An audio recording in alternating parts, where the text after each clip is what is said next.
कर्जमाफी कधी होणार आहे, कर्जमाफी कशी होणार आहे, कर्जमाफी किती होणार आहे या संदर्भात मित्रांनो, नुकतंच हिवाळी अधिवेशन पार पडलं. हिवाळी अधिवेशनामध्ये देखील माननीय मुख्यमंत्र्यांनी कर्जमाफीवर बोलले आहे.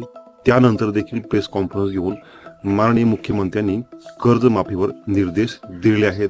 कर्जमाफीची माहिती देखील त्यांनी दिलेली आहे. परंतु मित्रांनो, कर्जमाफी कधी होईल, कर्जमाफी किती होईल, कर्जमाफी कशी होईल आणि याची संपूर्ण महाराष्ट्राला व संपूर्ण महाराष्ट्रातील शेतकऱ्यांना आस लागलेली आहे.